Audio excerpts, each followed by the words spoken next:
महत्त्वाचा। देवळा तालुक्यातून चोरी झालेले ट्रॅक्टर ट्रॉली जालना जिल्ह्यातून जप्त करण्यात देवळा पोलिसांना यश आले असून चोरी करणाऱ्या दोघांना पोलिसांनी अटक केली आहे। येवला तालुक्यातील अंदरसूल येथील अनिल ओमकार दळे यांच्या मालकीचा स्वराज कंपनीचा ट्रॅक्टर सुभाषनगर देवळा येथील सुनील बाळू अहिरराव यांच्याकडे शेती कामासाठी दिला होता, परंतु 8 सप्टेंबर रोजी रात्रीच्या सुमारास ट्रॅक्टर व ट्रॉली चोरी झाल्याची घटना घडली होती। या प्रकरणी देवळा पोलीस ठाण्यात गुन्हा दाखल करण्यात आला होता।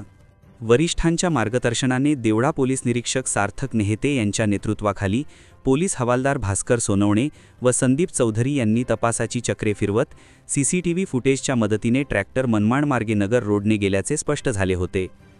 पुढील तपासात छत्रपती संभाजीनगर येथील स्थानिक गुन्हे शाखेने दरोड्याच्या तयारीत असलेल्या अमोल साईराम गायकवाड व गोविंद निवृत्ती पवार दोघेही राहणार बेलगाव वैजापूर या दोघांना अटक केली होती। त्यांचा नाशिक जिल्ह्यातील हालचालींचा तपास घेतला असता ट्रॅक्टर चोरीमध्ये त्यांचा सहभाग असल्याचा संशय बळावल्याने देवळा पोलिसांनी संबंधित आरोपींना छत्रपती संभाजीनगर येथून ताब्यात घेऊन चौकशी केली असता चोरीची कबुली दिली। आरोपींनी ट्रॅक्टर व ट्रॉली जालना जिल्ह्यातील बाजार वाहेगाव तालुका बदनापूर येथे लपवून ठेवल्याचे सांगितल्याने पोलीस पथकाने संबंधित ठिकाणी छापा टाकून सुमारे 6,50,000 रुपये किमतीचा स्वराज ट्रॅक्टर व निळ्या रंगाची ट्रॉली जप्त केली।